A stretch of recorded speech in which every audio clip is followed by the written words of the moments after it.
My name is Cole Robinson. I'm the chair of the Communications Committee for the Johnson County Democrats.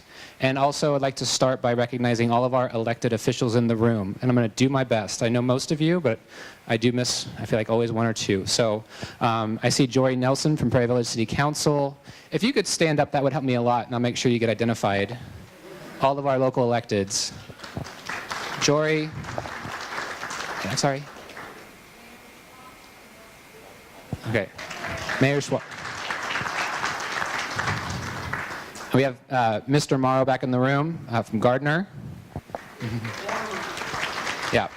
And David Neal from Merriam City Council. And Al Frisbee, Merriam City Council. All right. Is that everybody? Okay, cool.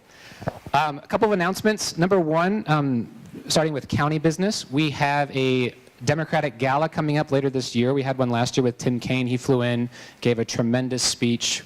We raised, I think we netted $60,000 or $70,000 for the county party. It was an incredible experience. We're doing it again this year, and our speaker is going to be Eric Holder, former attorney. Yes. So it's quite the get. We're super excited. We had a date locked down, and then we had a scheduling conflict. So we're still going to have details coming out soon, but it's going to be a tremendous experience. It has funded the county office, which is going to be open within the month. A full-time office. We're signing a 3-year lease, going to have it staffed. So this has really been a turning point, a lot of momentum for the county party. And everyone who has been supportive of that should be very proud that this is how we're going to make a big impact moving forward. So Eric Holder will be here likely the last Saturday in August, or second to last Saturday in August, but we're not quite sure about that yet. So please keep an eye out for that. And tickets are not going to go on sale until July anyway. Representative Holscher, welcome. All right, so we have all 6 of us here now. How we're going to do this, it's a little bit less structured than we've done the last 2. We had one in January, we had one last month. This month, we do not have any preset questions. There are a lot of things to talk about. We're going to take cues from the audience. There are these note cards going around. I've already received several questions. If you have a question, something you want to get answered today, please fill out a note card. I think we're going to try to pass them out through the session, get it up here to me, and we will try to address these issues in some sort of order to make sure that you feel like you went away from this today having your question answered. I really appreciate your guys' participation in that. We're going to start with the same format that we've done the last few times, 2 minutes. Each legislator will have 2 minutes to address the crowd, talk about what they've been experiencing up in Topeka, anything they want to say, and then we will go from there to questions. So let's start down here on the end with Representative Stogsdill. Thank you, and certainly appreciate all of you showing up today for this. This is a really great crowd, and you guys really energize us when we get a crowd like this to speak to. I wanted to talk just a little bit about process today. The end of the session, the first part of the session was an absolute nightmare. It was jammed on to us by the Senate. Whereas we were dealing with extremely important and very costly items at literally the last minutes of the session. And the Senate was able to do that, was able to push a resolution on the House that basically gave away our override power on any type of governor's veto. And after the session was over that night, I even had several Republicans come up and say, "Where's your staggered Senate seats bill?" And that is something that we definitely have to have. And the Senate will fight that like crazy. The Senate leadership is totally against that. They worked with the House leadership to bury that bill in the Elections Committee this year. But I can guarantee you, if half those senators had been up for election this year, we would have seen a whole different Senate, and we would have not been debating school finance and that resolution, the way to end that session this year. So that's something I'm going to be working on, and I hope that all you will be supportive of that, and when we can get that in front of leadership and so on, we're going to need all your help and letters, emails, and everything else to get that passed. But I think it's going to be critical, and it would change the entire process in Topeka. So thank you. I knew you were going to do that, and I cannot think of the bill number for the life of me, but it's actually a House concurrent resolution, and I'll get that for you.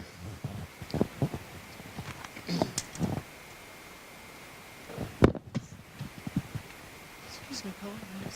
Okay. My name is Nancy Lusk, and I represent the 22nd House District. And you're sitting in it here today. Welcome.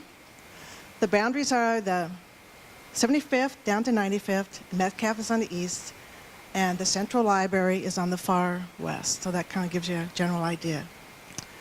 And I missed the memo that said we were just going to be answering questions, and I prepared 5 minutes of an explanation of the effort to get a constitutional amendment made. So I'm just going to, if you'll bear with me, I'll kind of go through that really quickly, because I don't think it's likely that they will be able to pass a constitutional amendment to restrict the courts from being able to do anything, to enforce the Constitution. But I think it's still relevant, because the arguments they use to promote the state constitution amendment are the same ones they're going to use when the court decides that what we have passed so far is unconstitutional. They're going to attack the courts. So in defense of the courts, I do hope that you will understand these arguments. The first argument, there's 5 of them, 5 main themes. I went to the committee meeting in the House Judiciary Committee where they passed through the bill. They had a hearing.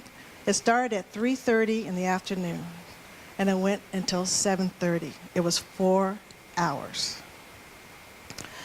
And there were 5 main themes to their arguments. The first being that we have been in a constant state of litigation over school finance for decades. It's been almost 50 years, they say.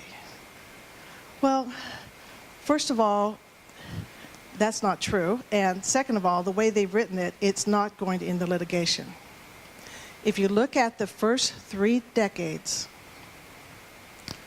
in 1973 and again in 1992, yes, there were court cases, but total years for those first 3 decades were about 3-4 years of litigation for 3 decades. The next came the Montoy decision in the 2000s.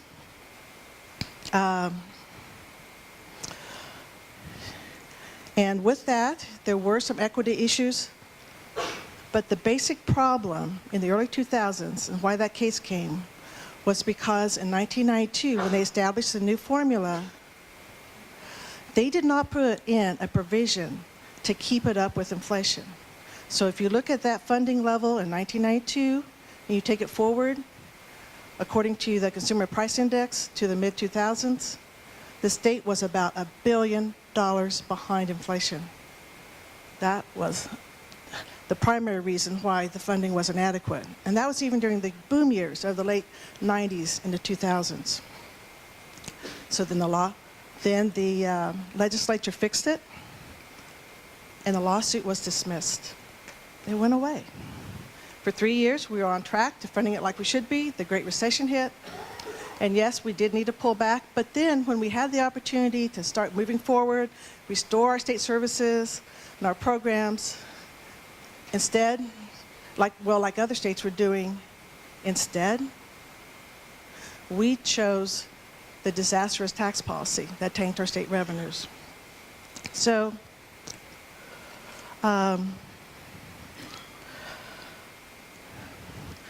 and the way they've written the bill is not likely to end the litigation, because the language of the proposal does not remove the state's constitutional obligation to fund suitable education. The plaintiffs will still be able to challenge education finance on equity grounds due to wealth-based disparities. The plaintiffs will still be able to challenge it based on disparities in student performance, and also based on whether or not the state is providing for improvement in educational outcomes, because that is in our state constitution. So I covered the first one. The second one is stability. They say we need stability. We've been in a chronic state of instability in recent years, but that's because our state revenues have tanked. The Kansas courts did not create the state fiscal crisis. The failed tax policy did. The third reason they often cite is other state services and programs will suffer, and the proponents say without a state constitution to limit the courts, oh, all these other programs will suffer. Well, I agree. You know, as all of you, I think, probably know, across the board, CAPERS, the Highway Fund, foster care, you know, social services, everything has been starved. But the Kansas schools did not create the state fiscal crisis. The failed tax policy did. So the wording of the proposed amendment says the legislature should have exclusive control over the amount of education funding because, in quotes, all power is inherent in the people. And their rationale is, well, the legislature, we're more directly elected, and the court is not. So I'm going to set aside the obvious glaring problem with their lack of understanding of the balance of powers and said that there's another reason why their logic completely ignores something else. We, the people in Kansas, do not only elect the legislature, but we elect a state board of education and local school boards. And the state constitution gives the state board the responsibility to set statewide education goals and request funding. And our state board set the amount a year ago that we needed $800 to $900 million more than what we have than what we had at that time. So their fifth reason is, why not let the people decide? We did. In 2016, it was a Trump election year, and yet the people voted in Kansas to retain all the judges who were up. So, and I just kind of want to wrap it up. One of the core responsibilities of our courts is to determine if the actions of the legislative and executive branches of government are constitutional. Here's the irony. Most of the anti-public school people who love to talk about the Constitution all the time are behind this effort. But the Constitution, without a means of enforcement for that Constitution, is meaningless. And that's what they want to take away. It makes no sense. So, all of us here, we don't want to turn our backs on funding education, on funding education, of course, but also the other needs of state government. But it took us years to get into this hole. It's going to take years to repair this damage. And I just hope that you guys will be supportive of us as we fight on. We need your help too, to kind of defend the courts and get out of this fix. Thank you.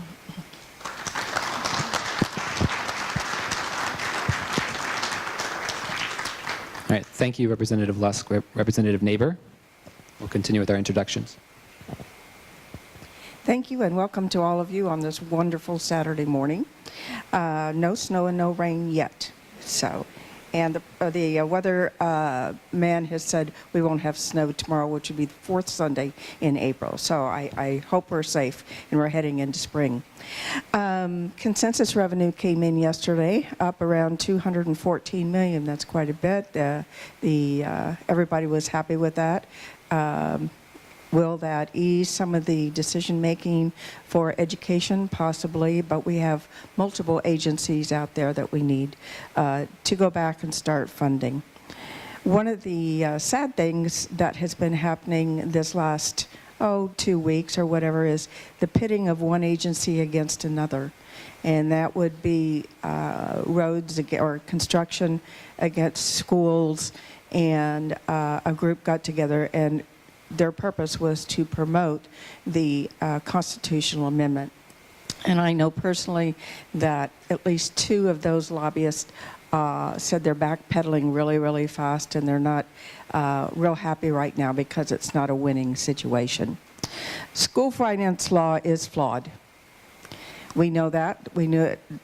They knew it the day they passed it, but they passed it anyway. Most of us sitting in front of you did not vote for that school finance bill. I think only one did.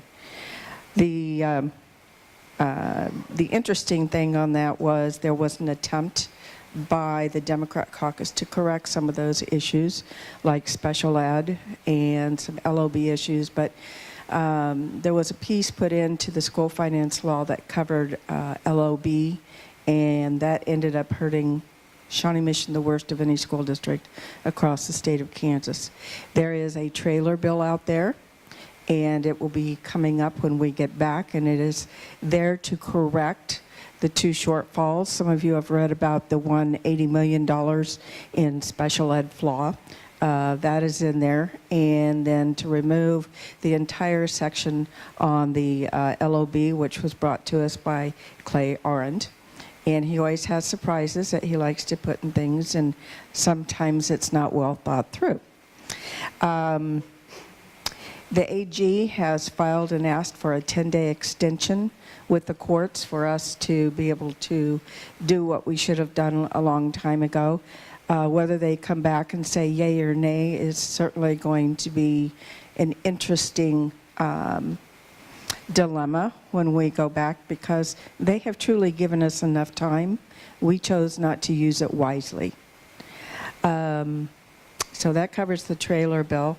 A couple of things as far as funding. The courts are very important. I sit on general government budget, and we put in for full funding for them, knowing that when you send something to appropriations, it's going to get lessened. So you go for the high, hopefully you get at least half of what you put in there. So they have not funded the courts yet. That will occur in omnibus.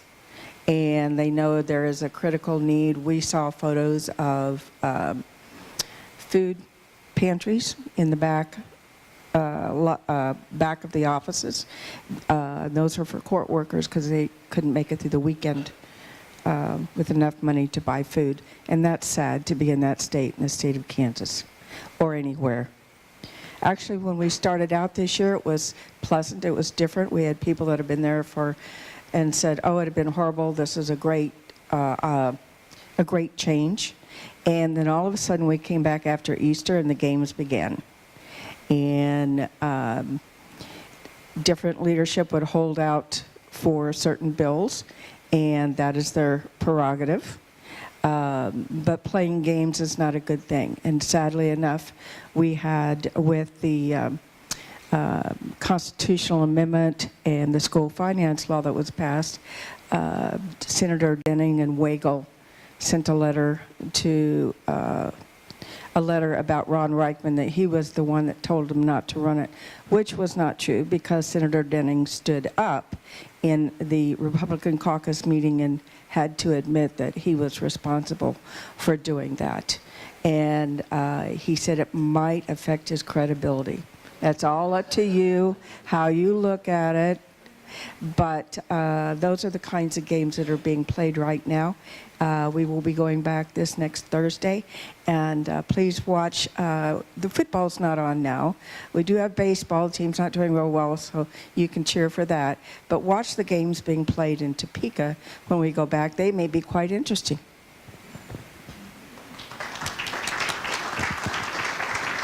Thank you. Representative Holscher. Thank you. Good morning, everybody. So glad to see you here. I am Cindy Holscher, representative for District 16. That is the territory that goes from 127th Street to 95th, and then from Flum to Schweitzer. Johnson County Community College is right in the middle of it. At the northern end, we have the mall, Oak Park Mall. So it is a very busy area. I am the only person here of this group who has all three school districts in my district. All three come to an intersection there. So I have Blue Valley, I have Olathe School District, and I have Shawnee Mission. And yes, I am the one person out of this group who did support the school finance bill.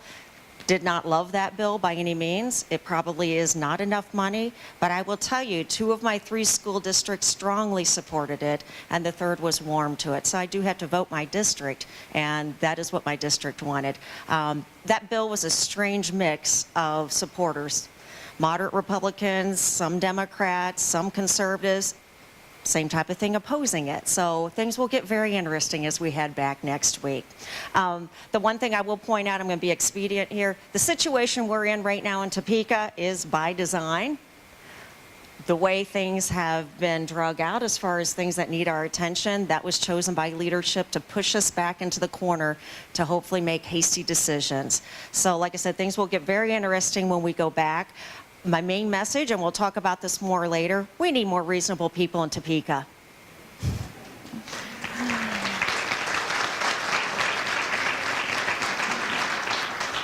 Right now, the best that we can do for you, the people, is often push back and hold back some really, really terrible legislation. It is often a miracle to get things through that are really, really good. And like I said, that just goes to the point that we need more good people in Topeka, and we'll talk more about that later and how we can make that happen. Thank you. Good morning. I'm Representative Brett Parker. I represent the 29th House District, which is just a little bit south of here. If you cross over 95th Street, you're in my district. I thank you all for coming out. I look forward to the great questions you have and ready to get to them. Thank you, Brett.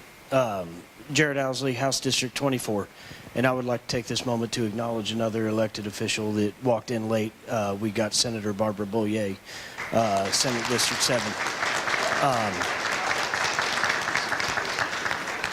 Thank you, Senator, for joining us. So I am here, and I look forward to the conversation. I have a ton of information in front of me that I would love to share with you. A lot of it has to do with amendments that were proposed for the school finance formula, which will be open for debate when we go back. And then I was in my working group for child welfare protection and preventative services yesterday, and there are currently 7,600 kids in foster care in the state of Kansas. So I look forward to the discussion. All right, thank you to everybody on our panel today. I think, looking at your questions, the biggest thing that needs to be talked about and maybe analyzed and explained is exactly what happened the last day of this legislative session, the 90th day. It looked like utter chaos from my point of view. I have 2 kids in elementary school and expecting another child in August, and I don't have a lot of patience for these last-minute games when it comes to funding our schools properly. So to watch the legislative branch, for instance, forfeit its right to respond to vetoes, to watch the Senate punt on its obligation to address school finance until a half hour before the midnight on the 90th day, to me is just, it's gut-wrenching. So Representative Parker was going to kind of walk us through how that happened. How do we, every legislative session, at least in recent memory, push all of these important issues to the very last few days, and then inevitably run around and try to find these really quick solutions instead of work through methodically over several months these bills like you would imagine a proper legislative process would work. So that's a very open-ended question. You can do what you want with it. I'm sure that I will miss things and what happened that last 24 hours and hopefully lean on my colleagues here to fill in the gaps. But I would start by saying control of the calendar is very important in the legislature. The people who schedule when bills come up for debate and appoint the committee chairs have a lot of power to determine how these processes play out.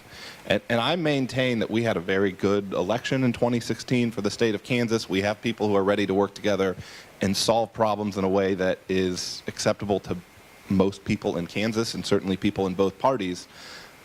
But a lot of times that is stifled by the way the calendar plays out. When you wait till the absolute last minute to do these bills, it is easier for party leaders to lean on their members. Most of the discussion will take place in caucuses. There's less time for bipartisan cooperation like happened last year with the Women's Caucus and producing a better tax plan than the first ones that we were faced with. So we come in at about 9 a.m. on Saturday morning, the last day we were there. Quickly in the House voted on an education plan. There's some procedural maneuvering, but basically took the Senate plan, amended a lot of the language of the House plan, plus some changes that were offered at the last minute that have proved ill-advised, I would say. And that got voted through late Saturday morning. We came back in the afternoon, mostly waiting on Senate action. The Senate was debating a massive tax cut bill, again, as we're talking about whether or not we can afford to adequately fund schools. That was out there, and really that's driven by a handful of people in the Senate, not the entire body. But that debate lasted most of the afternoon into the evening, pushing back when the Senate could act on the school finance plan that came through the House. At the same time, we had this strange situation where that Saturday was the 90th day of the legislative session. And normally you pass a resolution by a voice vote to extend the session, come back for a veto session, and set the final day of the legislature sine die, and that's an easy voice vote. Well, because there were people who were staunchly opposed to spending any more money on schools, they were not inclined to cooperate with extending the session. And what would happen if we made it till midnight without extending the session is any bill that hadn't been signed into law would be lost and we would be adjourned at midnight. So every bill, education or otherwise, in their conference committees that had yet to be finally put on the governor's desk would have been lost. Now, I was told Governor Collier had a resolution drafted that at 12:01 he would sign and call us back into special session, but that means that we would be starting, we'd have to redraft all of those bills, re-vote on them, start over on the education plan again, and so each chamber was able to pass a resolution to extend the session, except that the Senate did theirs different than what is traditionally done. The House passed the normal version, which is to say we're going to come back for a veto session and have essentially a flexible end date that we'll set.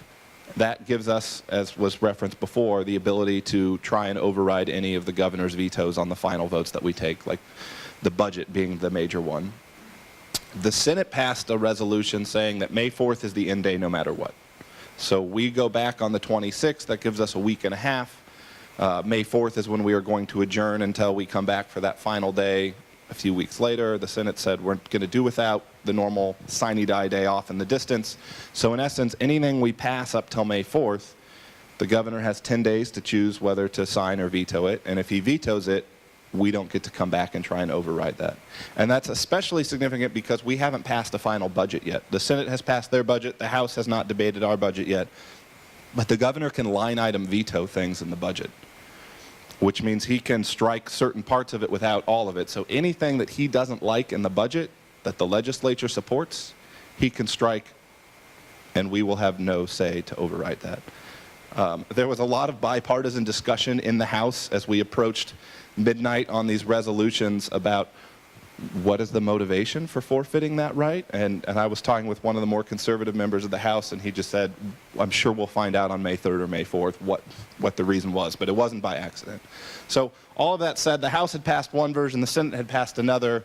The House version was normal, and as we got towards midnight, one of the chambers had to pass the other chamber's resolution. It has to pass both chambers by a 2/3 vote. And at 11:30, the Senate was debating taxes still, or back on schools at that point? Thank you. And the word coming over to the House when we came back in was, at first, for about 2 minutes, it was, you need to vote down the Senate resolution and put the pressure on them to pass the House resolution. Well, that didn't happen for about 10 minutes, and then all of the leaders, and this was bipartisan, just the House trying to figure out what are we doing as the House, running around, and then it became, well, we passed the right resolution, so we're okay to let the clock run out because it's the Senate's fault they passed the wrong resolution. And that seemed to be the consensus up until about 11:55, 56, 57. There's a great photo I think Jared took of Ron Reichman, the Speaker of the House, running up to sit in the chair, and the clock sitting behind him, and it's just turning to 11:58 or so. We had the fastest resolution I have ever heard. You know, motion to adopt Senate resolution. All those in favor say aye. All those opposed say no. Ayes have it. No chance to actually count the votes. Not the most democratic process, but it did avoid the meltdown because it meant we extended the session without having to lose all of the bills. So I'm sure that I left pieces out of that. If anyone else would like to speak to that, feel free. But that is my, sure. Cool. Sure. Yeah. So this is Senator Barbara Bollier of the 7th Senate District, which represents this area, along with Prairie Village, Mission Hills, Leawood. Metcalf. Oh, not quite here. Metcalf State Line 99th, 47th.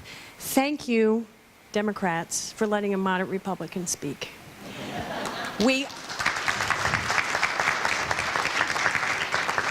And we really are on the same team, pretty universally. So these are my friends. Yes and no on what went on in the Senate.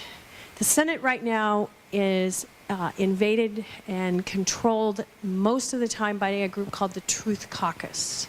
The Truth Caucus is led by Senators Ty Masterson, Mary Pilcher Cook, Steve Fitzgerald, and the like, all right?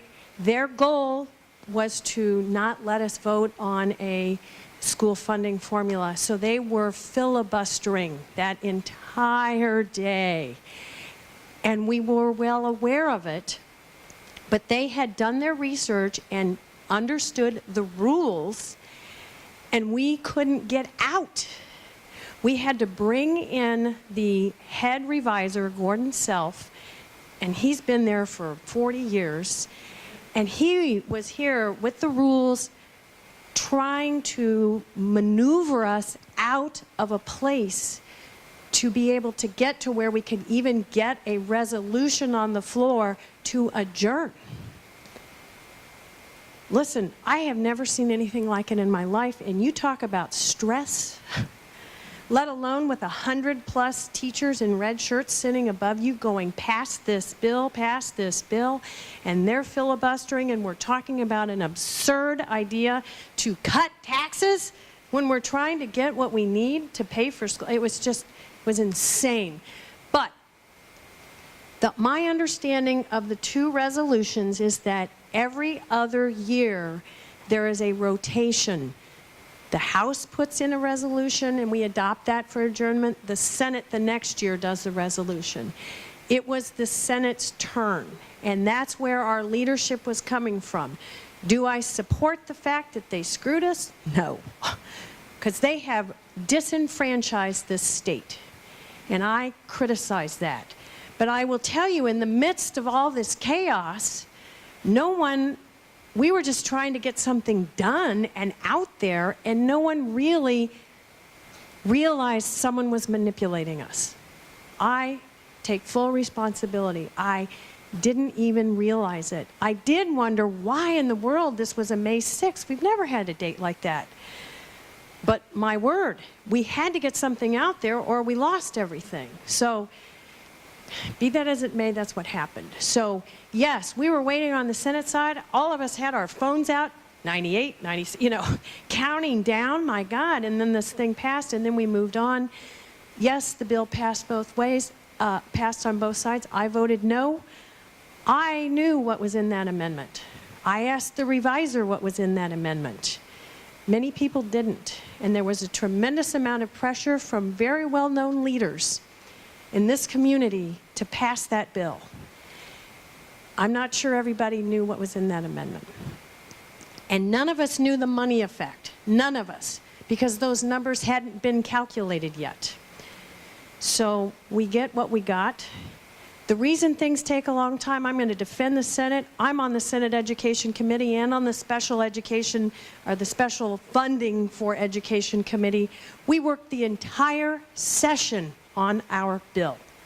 There was no delay. We worked diligently. We had to wait for the Lori Taylor report to come out, and that didn't come. What was the date? I'm so lost. Whenever. Yeah, the 15th. We had to wait for that because the court required us to do that study. So why would you put a bill together when you hadn't seen what the report said yet? There was great data in that. The problems arose when Lori Taylor was required to use the state school board aspirational goals, which had a 95% graduation rate and this very aspirational goal of student progress.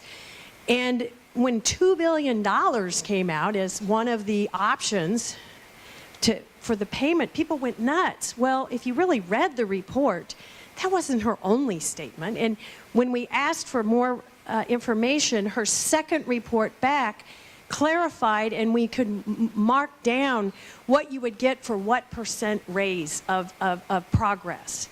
The Senate side, low as the numbers were above her lowest numbers in the report. Be clear on that. They were above her recommendations for a maintenance level of education. How can you not support data? It's there. Was it the best? No. What I wanted, the House money and the Senate plan. And that was offered to various people. And they said no. They said no. We could have had that. And all of us would have voted yes for that. And we would not be where we are today. That's how it was. We pray that whatever trailer bill we get can solve the problem. I'm not convinced it can get Shawnee Mission out of its bad place. Maybe a little better, but not good enough. But I will vote for it because we have to have a bill to the Supreme Court. If the trailer bill doesn't get through, folks, your schools are going to get shut down. I'm sorry, I disagree. And have you read the Gannon report? No, I'm saying Gannon 5. Have you read? And I'm not here to have you convinced, but the point is in Gannon 5, the court said, we are done messing with you. I'm sorry, sir. We are done messing with you. You fix it now, or we are finished. Go read Gannon 5. It's on the internet. And they shut schools down by stopping funding. So no, the school isn't closed, but have you been open for business when you have no money? I haven't. This is coming, people. This is a critical, critical junction, or say I'm going to stop. It's not my time. Thank you.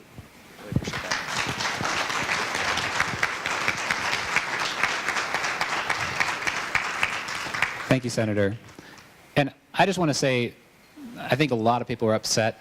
A lot of us have a lot at stake in this. We need to keep talking. We need to keep having, especially moderate Republicans, building a caucus up there in Topeka that can finally push back against this tyranny of really a minority in both the Senate and the House.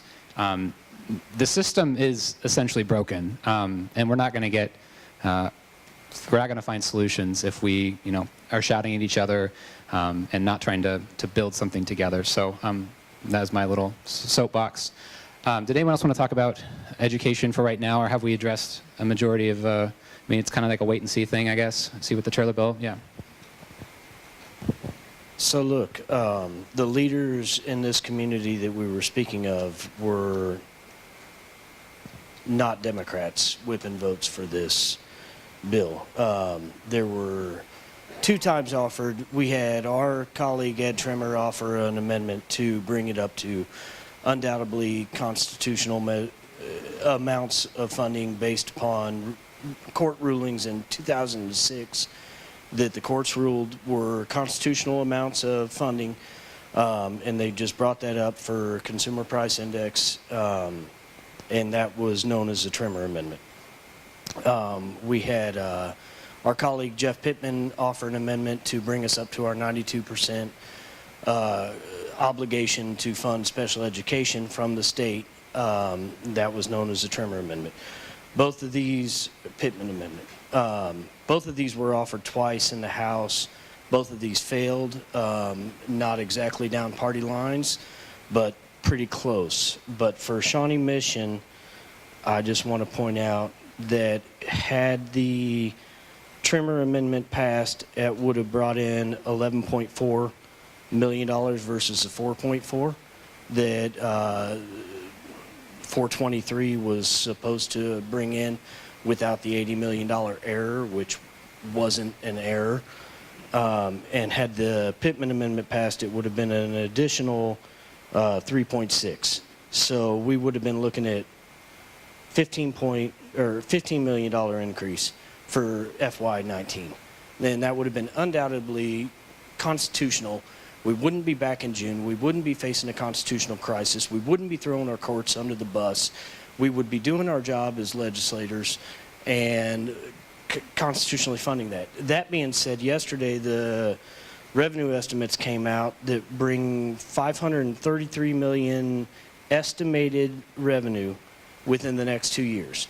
So the argument that we can't afford this without a tax increase is pretty well negated with those estimates coming out, because it's almost as if Kansas reinstated an income tax upon businesses that is generating revenue that we can provide for services that we are constitutionally obligated to provide under Article 6, Section 6, and every single one of us that serves in the House and the Senate took an oath to uphold the Constitution, not to change the Constitution. So to those folks that want to not support a fix and get us a constitutional funding, I think that their oath is a little different. The fact that when we were debating the school finance formula last time, it was mentioned, I believe, 3 times at the well that this is a good faith measure. We're going to send this to the courts. We're going to hope that it comes back as constitutionally appropriate or suitable is the definition in the Constitution. And if it doesn't, bring that constitutional amendment. Well, I took an oath to uphold the Constitution, not to change it. And I believe that that should be what's at stake because it's high risk. I mean, I've got a 7th grader. I've seen her class sizes grow. You know, this is our future. This is not politics. This is education. This is a big deal, and I hope y'all are paying attention, as the senator said. So I would just say that I think at this time we have a job as a state. We're collecting revenue, and we can provide the services at least for education. Again, we have 7,600 kids in foster care. We have a long ways to go. We have been underfunding every department for a long time, and it's going to take a long time to get out of it. As my colleague Cindy said, there's a crisis in every committee, and we're not near putting the crisis out, but we're getting closer. So. Thank you. Thanks, say a few words. Okay. I just wanted to mention one thing. You're going to hear a lot about, oh my gosh, they're raising taxes, and they raised taxes last year, something terrible, and that's just not correct. We raised taxes, or actually we reestablished a tax code that wasn't even up to the rates of 1992. So the state of Kansas has not had a tax increase since 1992, and a tremendous number of the very wealthy people in this state, and 330,000 businesses, had a tax holiday for 4 years. So when you hear people talking about, now you'd better believe they're going to come after all of us, oh, big tax and spend people, they raised our taxes, something terrible. That's just not true, and I think we all need to remember that. We need to talk to the people who may bring that up with you and say, look at the tax rates in 1992 and look at them today and compare those and see if that's a huge tax raise. It's not.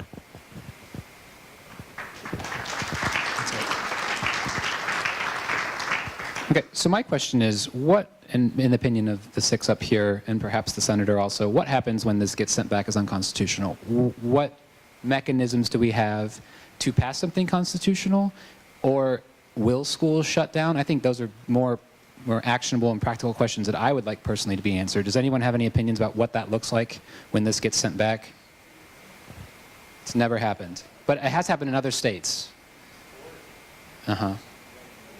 So we have no idea what's going to happen here.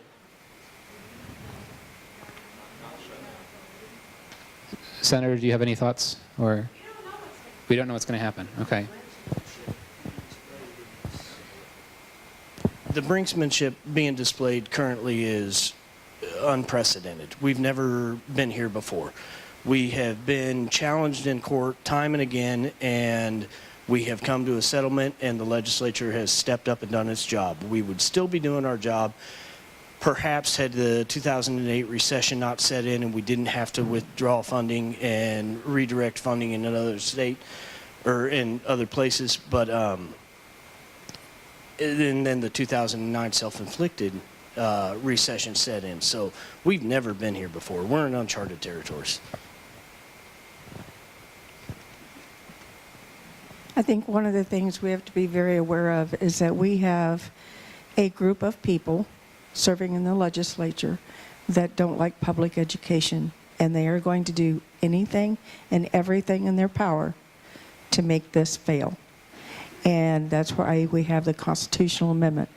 I don't think there are the votes out there, but what they're trying to do is back us into a corner to say, this is the only thing we can do. We cannot come up with a fix. And I think it's going to come from people like all of you contacting your representatives and your senators and say, this is the time for the games to quit.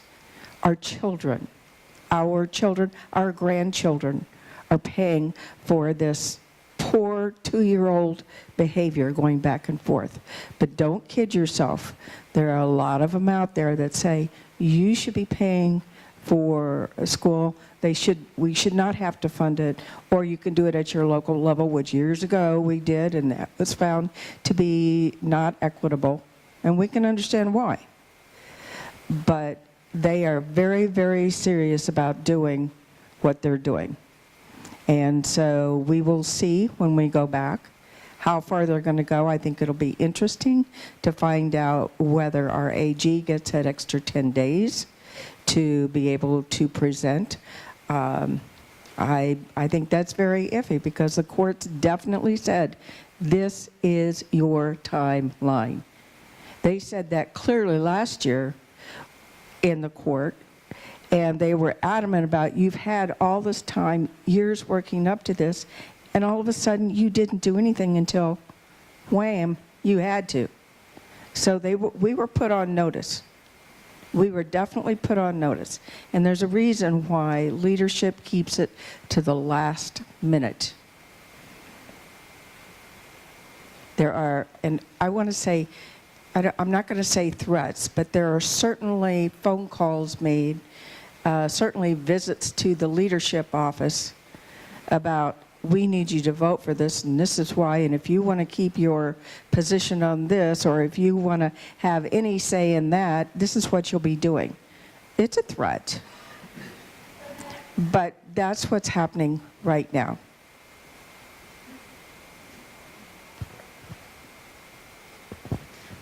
To Representative Neighbor's point, we do still have a large number of legislators in the Senate as well as in the House who are anti-public education, flat out. That is their goal. They want to dismantle it. Unfortunately, it, like I said, is still a very large number. They also tend to have a lot of the power and a lot of the control in both sides of in the House as well as Senate. So that's what we are up against. And I will tell you, it was the night that 90th day, when all this was going on, the chaotic mess, we had all these teachers in the Capitol advocating for funding our schools. And I have to say I was embarrassed by some of the things I heard certain people saying on the House floor as well as on the Senate floor. Very disrespectful things to our teachers. It's disheartening and it's frustrating when you hear them. And I felt so horrible for our teachers hearing those words. At the same time, I'm glad that they saw it. I'm glad that they saw these people unmasked, so to speak, talking about how they feel our schools are failing and pointing out these things that just aren't true, to try to promote their cause, to dismantle public education. And that's what everybody out there needs to see. I know oftentimes people show up at the ballot box, they've heard that name before, and they vote for that person again without knowing what they truly stand for. But again, the number of people that we have in our legislature that do not support education, it's astounding. And we have to focus on getting them out. What do I foresee happening in these next couple weeks? As Cindy pointed out too, a lot of this is very much orchestrated. We're being backed into a corner. I would anticipate the drumbeat for the constitutional amendment to grow. AFP, the Koch brothers, will likely jump on board, spreading that information, the message of let the people decide. It's a catchy phrase, and people hear that and go, well, yeah, I should get to decide. Again, they already did, and that's not what it's about. Letting the people decide and voting forward for that constitutional amendment just takes away the responsibility of adequately funding our schools. Essentially, that goes through, we're done. But we have to be very careful and very watchful, again, of what the Koch brothers and the AFP and the far-right legislators are going to be pushing, and the narrative they're going to be putting out there. And then we're going to have to get very, very busy, all of us in this room and across the state, making sure people know what is being talked about and pushing back against that effort.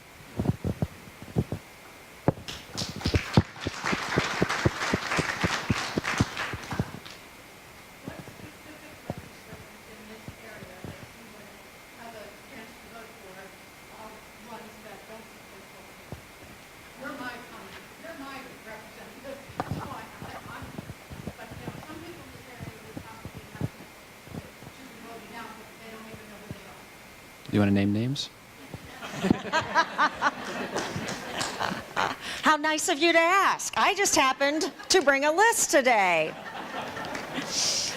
We'll do this at the end. I always like to do a moment of action. Today's moment of action is going to be signing up to help pro-public legislators. So we'll do it towards the end, but essentially, all of us up here are pro-public education.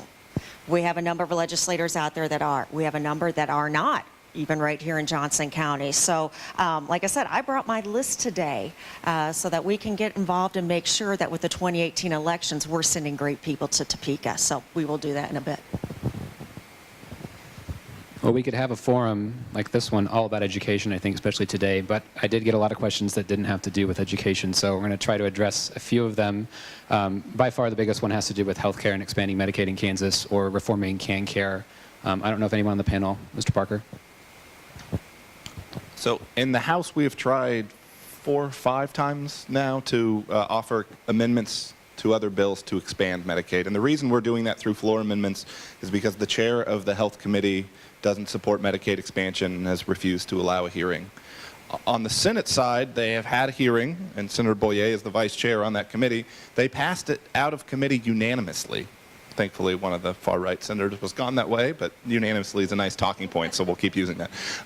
But my senator and the Senate Majority Leader, Senator Denning, controls the calendar on the Senate side and has refused to let the Senate vote on this. This is policy that got 25 out of 40 votes in the Senate last year. It got, at various times, I counted up on the different votes, although not all 84 voted together at the same time. Unfortunately, 84 different House members have cast votes for Medicaid expansion at some point. So our 5 efforts in the House so far have been ruled out of order because of not being closely related enough to the bills that we are trying to amend in the eyes of the Rules Chair. However, we have a budget yet to debate in the House, and budget debate rules are different than other bills. Basically, any amendment that has to do with how money is spent is allowed on the budget, or should be if there is a fair ruling from the Rules Chair. All indications thus far that we are going to get to debate the budget in the House when we go back. I hope that that is true. There are some maneuverings they can use to prevent us from offering amendments, so we are hoping that we get a free and open debate. But the benefit of getting to offer an amendment on the budget is that we get a real vote on it. Thus far, our votes on it have been trying to overcome the rules that are in our way to amend it, which is a noble effort, and I will vote to allow debate every single time that we possibly can on that. But it is hard to bring together the full coalition because those are tough votes. You have people in the other party who like the Rules Chair. I like the Rules Chair too. and they don't want to be offensive to him. They don't want to, I suppose, be disrespectful, but this is too important of an issue. So on the budget, we should be able to get a debate. We should be able to have a real vote that is just a matter of, do you want this policy for the state of Kansas or not? And there are 150,000 people going without insurance who are supposed to have it under the Affordable Care Act, who make less money than people who are getting subsidies for their insurance, who don't have it, and that they are depending on us. This is one of the single most important things that we will do in our time, and I don't care if we all serve another 50 years. This is too important not to get a vote on.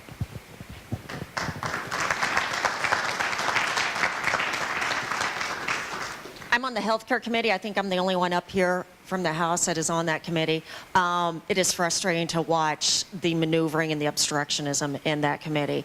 The person who is in charge of it, Representative Dan Hawkins, he is a far-right member of the Legislature. He does not favor Medicaid expansion. We had to fight to get the hearing last year in committee. We had to fight to get it to the floor. He actually worked to shut down the vote in committee. So again, that's why we had to fight to bring it to the floor. So nothing about Medicaid expansion this year in that committee. And it was interesting because the handwriting was on the wall. When we came into session last year, well, you're given these folders typically when you go to committee meetings. Last year our folder was this big to keep our documentation and to keep our copies of things. This year when we got to committee the first day, our folder was this big. The message being we weren't going to do much business. And we really didn't. And it's sad because there are a number of us there who want to fix things. There are a number of us there who want things to happen. There are bills out there. The Safe Access Act, it's been out there for 3 or 4 years. Never, ever granted a hearing. Because guess what? The committee chair doesn't agree with it.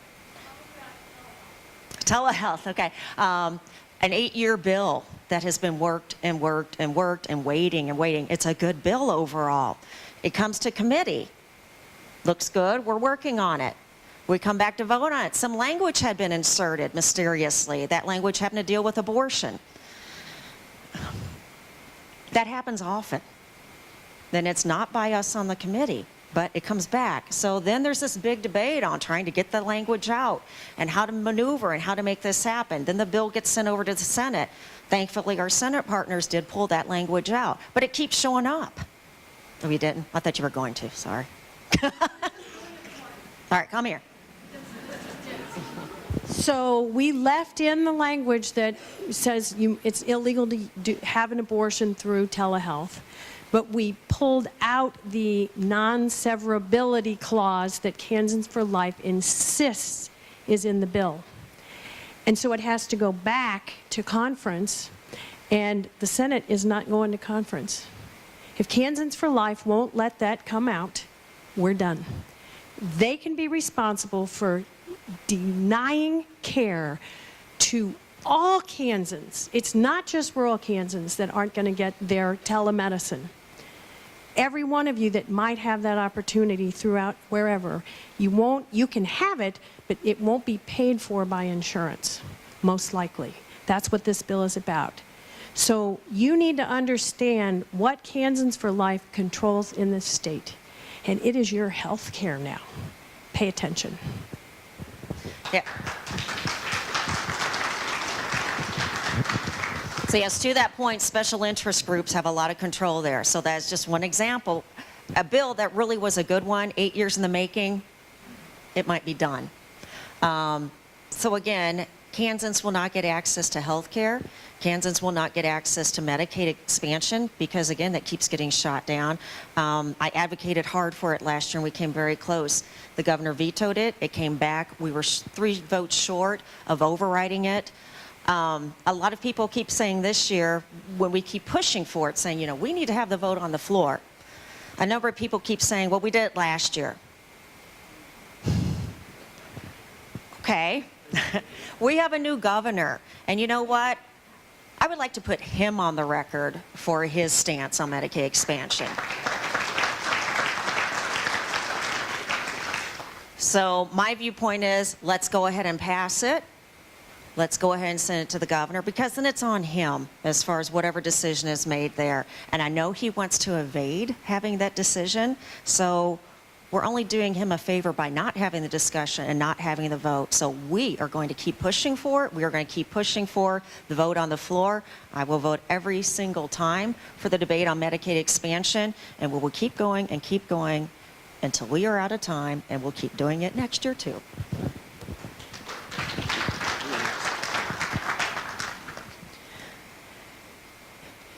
On the Medicaid expansion, let's be honest, this is an election year. The governor has already said he will not sign Medicaid expansion. He was the one that designed CanCare. This came under him, and he is not in favor at all of Medicaid expansion. So we, as Cindy said, will keep working, but I can guarantee that leadership does not want this, does not want him to have to either sign or not sign because he's running for governor. So this is political. as well as personal. So remember that when you're asking that question, because every one of us up here support Medicaid expansion. Has nothing to do with it. But we have a governor that doesn't. I'd like to mention one other note, because I know there are some in the audience who work with the intellectually and developmentally disabled community, and we've all been very worried about the administration's move to do away with the targeted case managers. And without going into a whole lot of detail, it's gotten kind of quiet. We didn't succeed in passing a bill that would protect that. The administration's kind of act like everything for the new CanCare contract with the federal government is on hold and it's okay, but the RFPs are still there for the changes that they want to make. And there's going to be a meeting next Monday. The CanCare Oversight Committee will be meeting again. And if you can make it to Topeka for that meeting, I advise it, and we need to keep watch. Can I make a point about communication? Some of you are saying initials. And not all of the people in the room understand what those initials stand for. Thank you. I'm sorry, I actually had it written in my notes here to explain it. I apologize. It stands, RFP stands for Request for Proposal. And thank you for calling me out on that. I just kind of wanted to piggyback on this topic, but talked about it in terms of the committee system up there. As you're probably beginning to realize, the committees are extremely dysfunctional because of the chair people that chair those committees. They're appointed by the speaker and the leadership, and they are the most conservative of the conservatives in most instances that run those committees. Not only have we had a problem getting things through the Health Committee, I'm on the Commerce, Economic Development, and Labor Committee. You'd think we might have some interest in those topics in Kansas. Apparently not to the degree that the chairperson will even hold meetings. We were scheduled, that's one of the major committees in the House, we were scheduled to meet 5 days a week. We met less than half of the number of times that we were supposed to meet to discuss that issue. Education, same way. Super conservative, Clay Oren, you'll hear that name quite a bit probably in the next week or two, refuses to, if he doesn't like the topics and so on, or the direction of the members of the committee, which we have some terrific members of the committee, both Republicans and Democrats on that committee, that want to do some things to benefit education in Kansas. And he canceled more than half the committee meetings this year. Veterans and military, which I'm also on, the committee chair, we had a problem with the Kansas National Guard, which is under the auspices of the legislature, and he made it very clear to us that he wouldn't even entertain any questions from the committee members regarding the National Guard, and that if he heard a question concerning the National Guard, he would either overrule it or just end the committee meeting at that point. That's not the way the system's supposed to work in Topeka at all.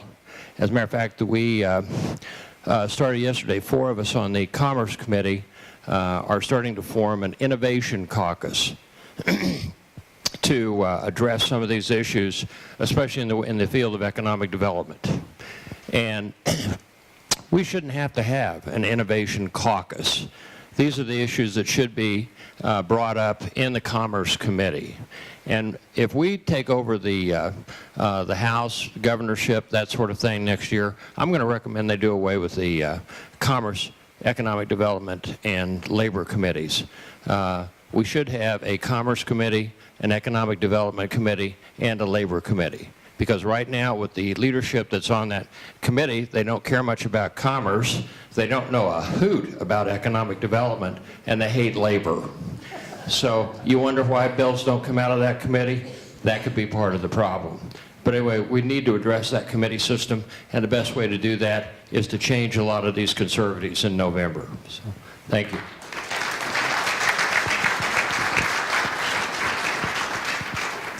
Okay, we've got about 15 minutes before we'll have our call to action, so I'm going to try to get through a few different issues pretty quickly. One quick question: if Medicaid expansion were to pass in the budget, is that also subject to the governor line item veto? Yeah. Okay. So that's probably Yeah, exactly. Get him on the record for sure. A question here, probably for Representative Parker, the status on permanent advance voting.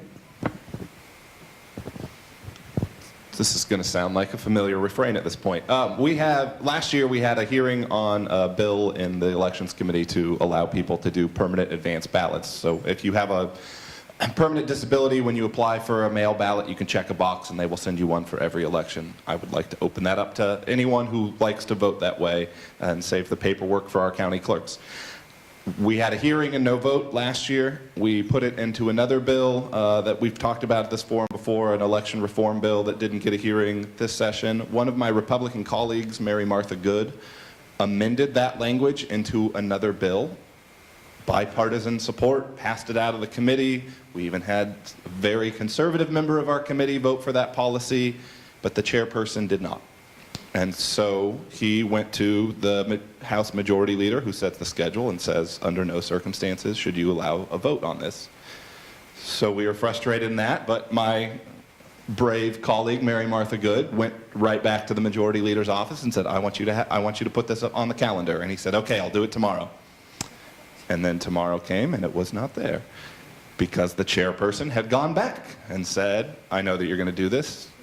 I don't want this as the chairperson of the committee, and the Majority Leader caved to that. So that's where we're at for now. We know it's a policy that has bipartisan support. This is not a Democrat-Republican issue. It's just access to voting for more people. And frankly, it's a bureaucratic issue too, because we save some work for our local governments who have to process these forms over and over and over again. So the idea is still alive. It has broad-based support, but right now there's a few people standing in the way, and we will keep fighting for that. Representative Parker brought up something that we haven't talked about that doesn't get talked about a whole lot, and that's what I would say is kind of bullying in the Capitol. The whole thing of carrots being dangled as well as threats being made. It happens probably more on the Republican side, well, definitely more on the Republican side by leadership when they're trying to coerce their people to vote a certain way. I have heard things like, you know, chairmanships get dangled in front of them. Well, if you vote this way next year, we'll give you this chairmanship position. Well, one, they probably can't make that promise, especially in an election year. We don't exactly know what's going to happen, so that type of promise probably has no value. But there are also threats given, like, if you don't vote this way, and again, this is to our Republican peers, typically moderates, if you don't vote this way, we're going to make sure to primary you, to try to coerce them again to vote with them in a certain path. Sometimes that can happen to Democrats too. You could have a Republican leader say to a Democrat, well, if you'll help us on this bill and support this, we'll try to keep somebody out of your race. Again, they can't fulfill those types of promises, but those are the types of things that get dangled there. I will say to you, I sat in on a conversation last year. Maybe I wasn't supposed to be there. Maybe they weren't really paying attention. But it was a conversation in regard to the tax bill. And maybe it was because the Women's Caucus had been very involved at that point. But we had SB 30 fail, which was tax reform. And then there was the two-tier tax plan that came up. That would have been horrible for our state. Well, there was a group of people called into one of the leaders' offices to be talked to about this bill. And what I saw there, I wouldn't say it was bullying, but it was more basically a condescending manner. Well, we have this great bill that we've put together, this two-tier plan. Aren't you going to support it? And one of my colleagues said, no. And then he said back to her, well, why not? Why wouldn't you support this? And again, it was kind of in the matter of, well, we're so smart, and here we are giving you this bill, and you should be supporting it. And I'm very proud of her. She held her ground and said, no, this is terrible for my people. I will not support it. But that's the type of maneuvering you see, and it happens so frequently. And I will say, I do think it happens more to females, where people in position and people in leadership positions think that they can coerce people using a strong will, but it's there. And like I said, it happens far too often. It's an undemocratic process, to say the least, and it's not a very friendly process at times. And I think we need to keep talking about it, and I encourage my moderate Republican friends to talk about it too, because if they don't, then you don't hear about it, and then you don't see and hear about those inner workings in the Capitol. All right, moving on. We had several walkouts across the community yesterday in reaction to gun violence, and That's great.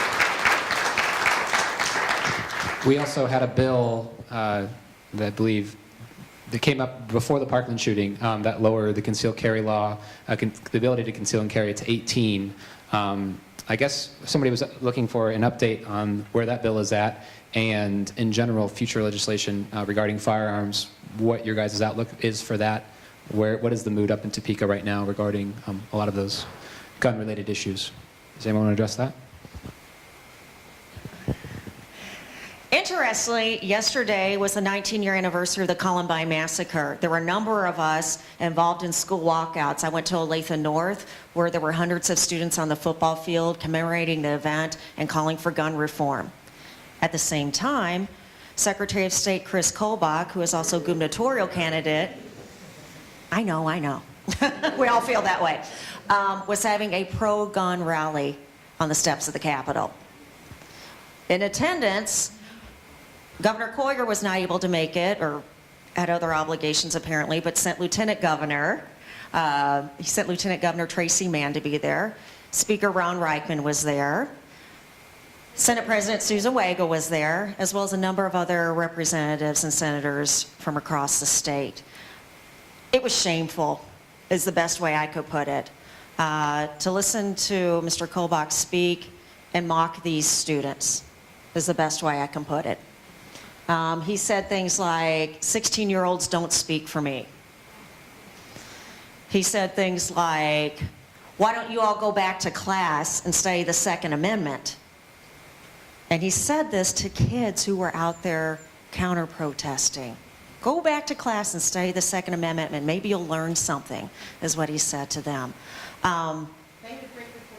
They did. And you know what? The students who were there in Topeka at the Capitol, far more mature than the quote leaders who were speaking. So what's the mood in Topeka? There's a number of people who are owned by the NRA. They look forward to getting their rating and hope that it helps them. And what I say to that is we have to change the narrative of the NRA. It's not the same organization it was when I was a kid or before that promoted outdoor activities, that type of thing. Their sole purpose now is to promote the gun culture and sell guns. It's about profit. It's not about people. So we are working on that, and I will say, as for myself, and I'm pretty sure all the other members up here, I stand with the students. So the lowering the concealed carry age to 18 is in a bill, HB 2042. When it passed the House, everyone up here voted no on it, but there was one decent piece that was put into it in the House, which was that those carrying on college campuses would have to go through training and get an actual permit, rather than right now we are a constitutional carry state, so anyone 21 or older can just go buy a gun and start concealed carrying. That one good piece, of course, was stripped out on the Senate side. So now we have two different versions. There's a conference committee, and the conference committee has sent back the bad part. The House amended into that bill, which was 18 to 20-year-olds can concealed carry with a permit, and stripped out the training for 21 and older on college campuses. So when we go back, we will be voting up or down on that bill. It will be interesting in the House. There were our colleagues on the other side who voted for it in part because of the good language that had been amended in. That's not there anymore. It is only the bad things now. So we need to really encourage, especially our colleagues from this area who are maybe have less influence by the NRA, but all of our Republican colleagues say there is nothing redeeming in this bill anymore, and we need to vote it down. Yeah, I was going to say. Okay. Well, I can speak for the six of us up here. We voted no on it and will continue to do so. I would imagine there were a handful who voted for it from rural parts of the state who that college campus piece was an important one, but those will certainly be discussions we all have as soon as we get back and are interacting. Here, I just want to shine a positive light. Yesterday, HB 2145 was signed into law, and that is a measure that will prohibit those who have been convicted of domestic violence, stalking, and violence towards children from having a gun for at least 5 years. This measure is the most dramatic gun control bill in recent memory, and that was signed into law yesterday by our governor. So there is something to celebrate. And where is the Senate on the concealed carry? For all the good and the bad news, I know. It's really important to know we don't have the votes about gun violence, Democrat or Republican, because of the NRA. And many of these people that are in other districts, Democrat or Republican, vote pro-gun. They feel that that's what their people want. The 2145 that passed is a great bill, but let me tell you what, it's already federal law. We don't enforce it in Kansas. Well, we can, except we had another bill that was supposed to be promised to be heard, a bill I wrote that would give the process for taking those guns away from people. I was promised a hearing, long story, they didn't do it. Yeah, never fool me again with a promise. I will bring the amendment to the floor. But until we have a process for pulling those guns away, I don't know, I'm glad it's illegal, but it already was illegal. It's now illegal in the state. It's a good thing that we passed this law. But until we can enforce that law, I don't know what's going to change. And we'll see, we'll hope. If we can't change that culture of the NRA, I don't know what we do in the state. We have to change that, and I agree with all of you up here. But there are a lot of bills out there that have to do with anti-gun violence, reasonable things to do. And the rhetoric is you're going to take away my guns. Follow my Facebook page. Look at what those people say. You're taking, no, we're not. I support the Second Amendment, but I also support the Constitution that the Supreme Court ruled on and said, not necessarily any gun, anywhere, anytime. So you want to challenge those people, say, do you support the Constitution? Then why aren't you supporting the constitutional ruling on the Second Amendment? And get them to wiggle out of that one. Thank you.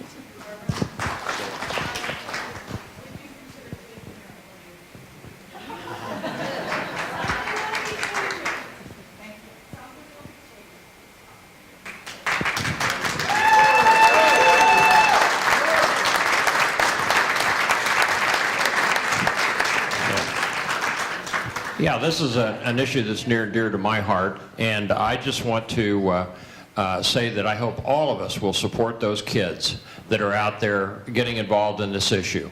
They are the future, and if they get involved with this issue, hopefully they'll get involved with a lot of other issues as they grow into becoming citizens in our community. I went to Topeka High, graduated from Topeka High, and it was those kids that showed up on the state of the Capitol, or on the steps of the Capitol building that Wednesday. And I was so proud of them and so happy to be an alumni of Topeka High. I sent them a letter. They published it in their school newspaper, and they've invited me to get 4 or 5 legislators and come over either this spring or next fall and talk to the kids about this kind of legislation and also about getting involved in politics and so on. So this is a movement that started. We need to support it 100%. Okay, so we have a little under 5 minutes left. What I'm thinking, instead of having one call to action that's going to go 5 minutes, let's have each legislator, I'm going to put a 1-minute timer. What can we do? We're very frustrated with what is basically a broken system. We have an election coming up. We have a lot of stuff happening this summer. We have, and still important legislation to fight for. If you can, in 1 minute, talk about the ways that you see us beginning to make actionable change right now. And I guess we'll start down here on this end and work our way across. Any campaign, it's knock a door, make a phone call, or write a check. Every single one of us is up for election, and we have momentum on our side. I believe we're on the right side of history. I believe the times are changing. So whatever you can do for whomever you can do it for, I think is crucially important. Exactly what he said, I would say, in our last days of the legislative session, and should we be called back, Kansas elected a bipartisan group with the expectation that they work together, and leadership be damned, expect us to do that and hold people accountable to that.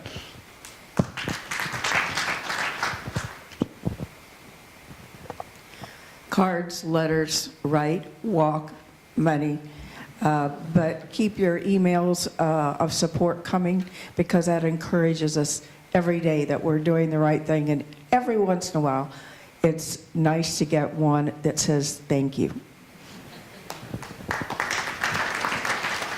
Okay.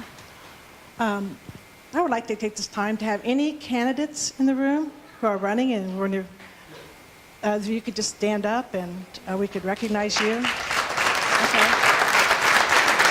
Okay.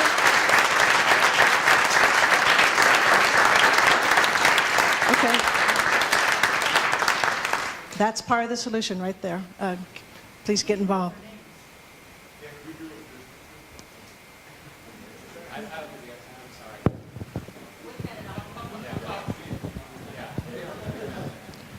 Yeah, I'll just tell you the same thing I put at the bottom of all my newsletters and all of my correspondence with constituents and so on. It's a very simple formula. You get informed, get involved, be a informed voter, and vote. And make sure that other people do exactly the same thing. If we follow that formula, we'll change a lot of things in Kansas this next year.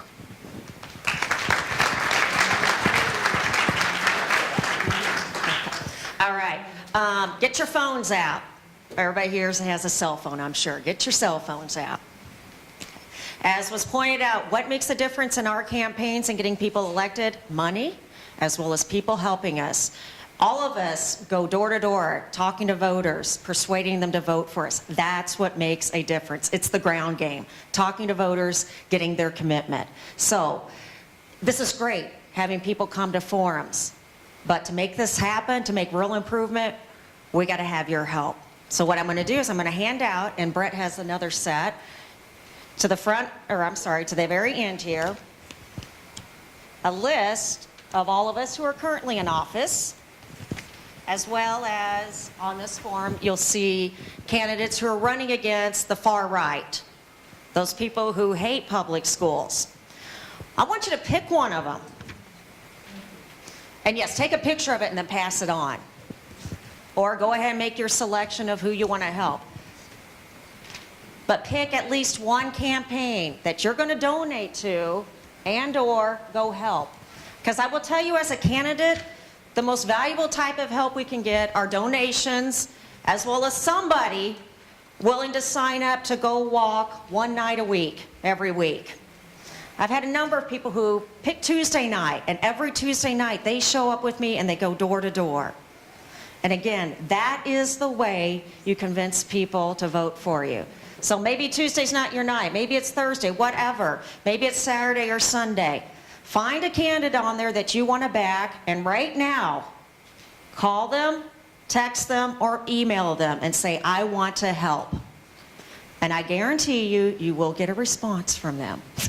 And if you say, I'd love to donate, you might get an even quicker response. You might even get a phone call right back.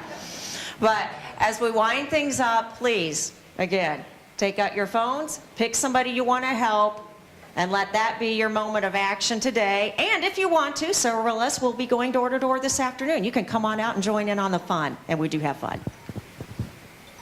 Did it? You did it. Nailed it. They're coming. I just want to thank you all for coming out on a Saturday morning. What a great crowd. And I also want to let you know that I've been back there with my phone, and I've gotten a lot of texts from people who are watching this live, thanks to Chris Hallmark, who's live streaming.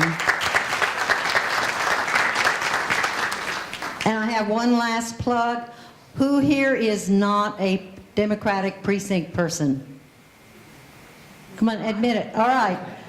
We have Becca Stevens back there who has some forms and can sign you up. We need precinct people to help push our new candidates over the top. Okay, thanks. Thank you again to everybody who was here.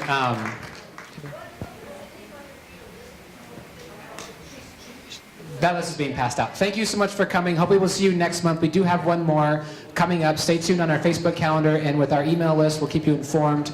We'll have more to talk about next month. Thank you for coming.